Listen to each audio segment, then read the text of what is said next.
It's virtual CES 2021 at geekazine.com. All right, we got another CES interview here with this. This is with Alex, and Alex is with bHaptics. Look at that, really nice background. It looks like he's going to come out of the Tonight Show with Johnny Carson.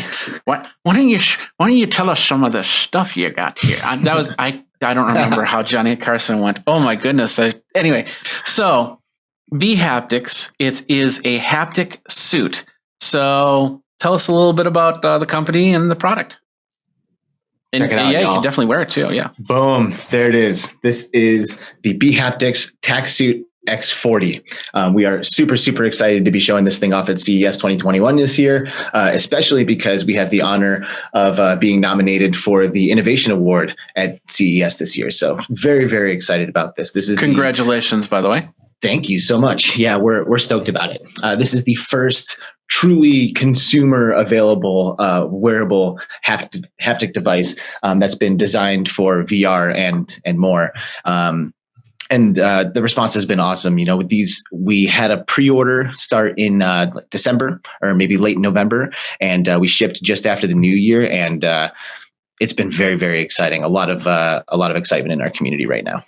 Okay, yeah, it looks really cool. So it's for the VR. Is this like for the consumer VR? Is this for the business VR? Who's this for?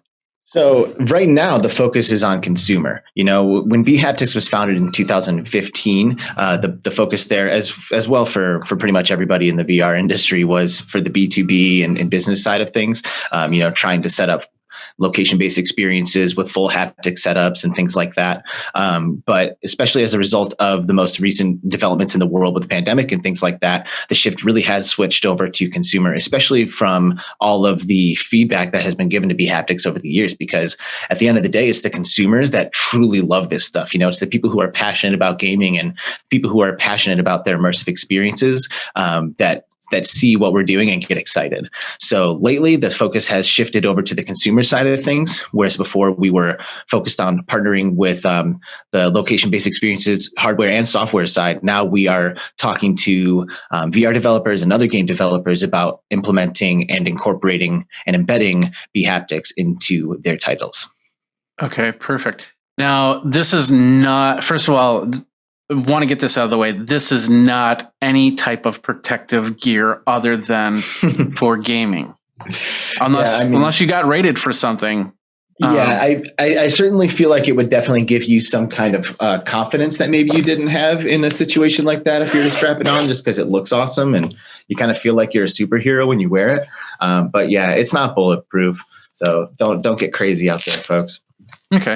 And I'm assuming there's a bunch of sensors and things like that in there? Yeah, I just pulled back the mesh lining on the inside to show you guys some of these motors in here.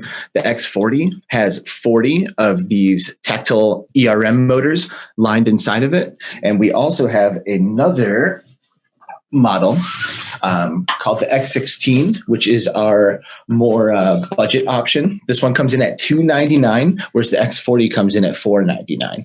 And the X16 has 16 tactile motors on the inside of it. It's arranged in a similar pattern, in a similar fashion.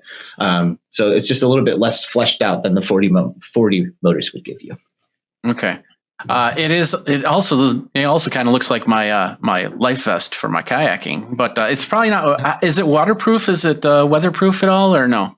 No, you're not going to want to go swimming. You're not going to want to use it in the rain. It is designed to be used actively, so if you're getting sweaty and stuff like that, there's a mesh lining on the inside that's detachable and washable.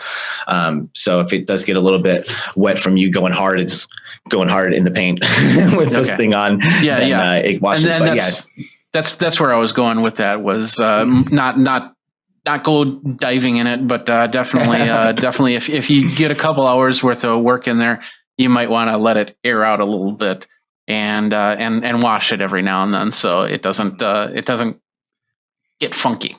And I will say too that the X40 and the X16 are the most recent renditions of the tack suit. Previous models, like the DK3, for example, are definitely not quite as breathable. The new X40 and the X16, they have like a nice meshness to them, and they're very breathable. And if you've used bHaptics before, you could expect that the X40 would be a little bit cooler than you would have expected from your previous experiences. Okay. Let's talk about connection. I'm assuming this is a wireless connection, or is this a wired connection to your VR or the computer for VR? Mm-hmm. So really the best way to use it would be wirelessly using Bluetooth 4.0 to your computer. But the X40 and the X16 have an audio to haptic feedback functionality that operates off of an auxiliary cable input on the back. You can run a Y splitter from your VR headset or like to your Nintendo Switch or to your PlayStation controller, and then plug it into the back. And the bHaptics software translates via a mobile device the audio feedback into a haptic response. And you can fine tune those things within the app to adjust your experiences accordingly. So again, to summarize, Bluetooth primarily, however, additional added functionality of the input cable. Okay, perfect. So yeah, I have the Quest 2. Got that right before Christmas, and I connected up to my Intel Nook, which is right there. And so that's I probably do the Y splitter right into the computer. You would do a Y splitter into your headphones, and it would connect wirelessly. The Vest connects wirelessly to your mobile app. So you yourself have a cord or two hanging and connected, but you are not tethered to anything. Okay. But usually the headset's tethered to the computer for some of the gaming. Correct. On PC. Yeah, you would be. Unless, of course, you're running like virtual desktop with your Quest or something like that. Additionally, the Quest has a handful of natively supported titles for bHaptics. So you would just go into an in-game menu and click bHaptics, and then it would connect your devices to the game from inside the app that you're playing. And that list of natively compatible games is going to be growing exponentially this year, as with the release of these products and with the hype of the Oculus Quest 2. Okay. You said something about being Bluetooth 4, and so I guess I have to ask the question, why not Bluetooth 5? I think Bluetooth 5 works as well, but Bluetooth 4 would be like the minimum that you would need to have, if I understand correctly.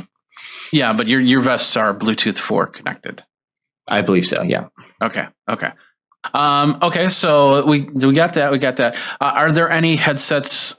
We threw a few headsets out there. Is there any types of headsets or systems that wouldn't be able to use this?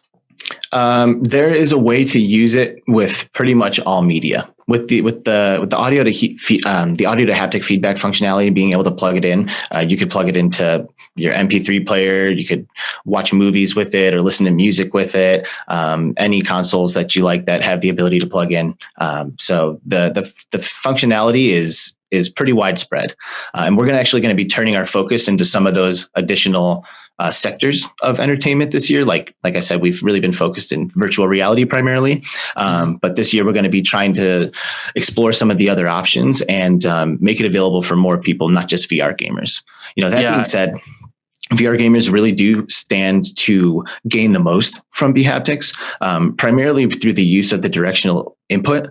For example, like if you're playing a shooter game and somebody starts firing in on your 6, as it stands, without any kind of haptic feedback, typically you're tipped off to that via like a red arrow indicator or something. And if you're in the heat of the moment, you might not even notice that indicator for a second or two. And by then, if you're in a competitive game, it's too late. But with bHaptics, being able to get 360 directional input, if I get a shot coming in from my 6, I feel it instantaneously, and I have the ability to react very, very quickly. So when you're immersed in a 360 degree environment and the sound is 360 degrees, it only makes sense that the haptics should be too. And I think it's only a matter of time before, once others like myself has bridged that gap, from the haptic response of our body up to the head, it's very, very hard to go back. Oh yeah, definitely. I've I've done some immersive VR stuff, and I have the headset now that works really well. But I miss the whole vibrations, and especially when you start moving, because some of these devices now you don't need the controllers. You just have to look at your hands to map the hands, and then there's no haptic feedback on that. Right.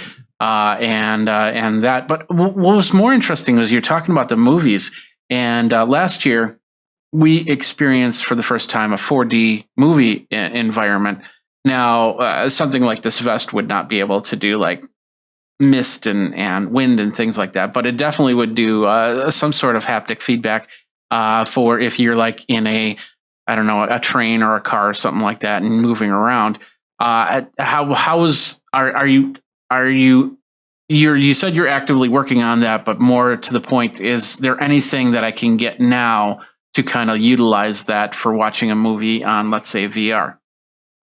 Right now, the best way to get it done is through the audio to haptic profiles. Like I mentioned earlier, when you go into an editor to change the frequencies and stuff, we have this online editor for audio to haptic feedback. It's awesome. When you go in there and the audio is playing through, it'll show you all of like the levels and stuff, and you can individually adjust individual frequencies and assign them to individual motors that exist on the vests. So as you're listening through like your first time and trying to, kind of get the vest calibrated the way that you're going to like it, you'll see where those thresholds are as you're like listening to it, and you can adjust accordingly or on the fly. Like if you're watching it and you're like, okay, this is a little bit too much, you can kind of pull down on certain parts to make it happen. It does take a little bit of guess and check in its current state, where you kind of have to like play around with a little bit and kind of get a feel for how it works. And if I was going to sit down and watch a movie, that's absolutely what I would do. I would probably slap together an audio to haptic feedback profile for the movie that I was watching. So that way it wasn't just like sitting there vibrating unnecessarily in scenes that it wasn't appropriate. Yeah. Especially if you're also watching with another person, you both have headsets on, you're going to both have the vests on. Right. And it's going to be a little bit different for me than it is for the person sitting next to me. Mm-hmm. All that said, the magic of bHaptics really is in that precise pattern at the right moment thing, and that's why it works so well in VR. It's like in that moment when you need that specific pattern, bHaptics is able to give it. When you have the X40, it has 40 different motors on it. Like the patterns that you can do there are pretty intricate. You can have stuff where it feels like something is sliding down your windpipe when you like drink a soda in game, or wow. One of that blew me away was in Half-Life Alyx. We have an amazing mod for Half-Life Alyx that completely connects you to the world when you're wearing bHaptics. And everyone thinks like, oh man, what would it be like to like get struck, right?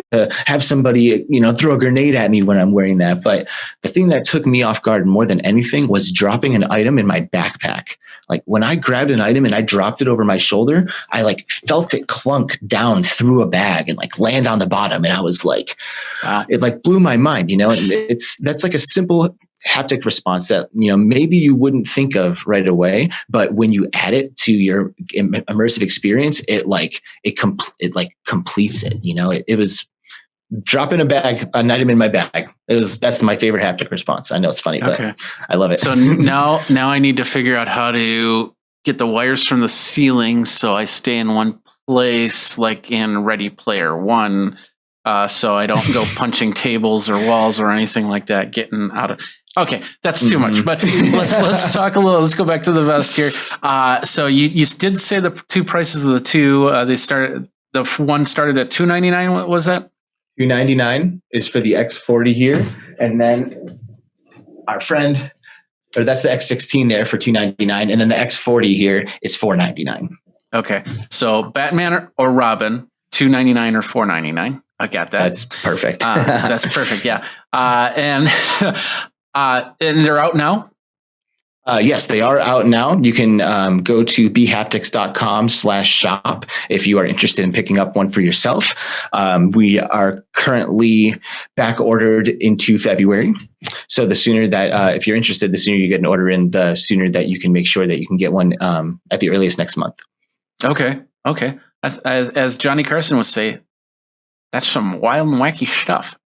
Anyway, so all right. Well, bHaptics.com. Alex, thank you very much for your time, and have a great CES. I hope everything's working out for you here. Thank you. We're having a blast, and we hope you are too. Enjoy the rest of the show, and good luck with the rest of your interviews and adventures, my friend. Thanks a lot for watching this video for the CES Virtual by Geekazine. If you're over on geekazine.com or youtube.com/Geekazine, don't forget to like, subscribe, comment, hit the bell notification so you know when the next video comes out. Until next time, you guys geek out and take care.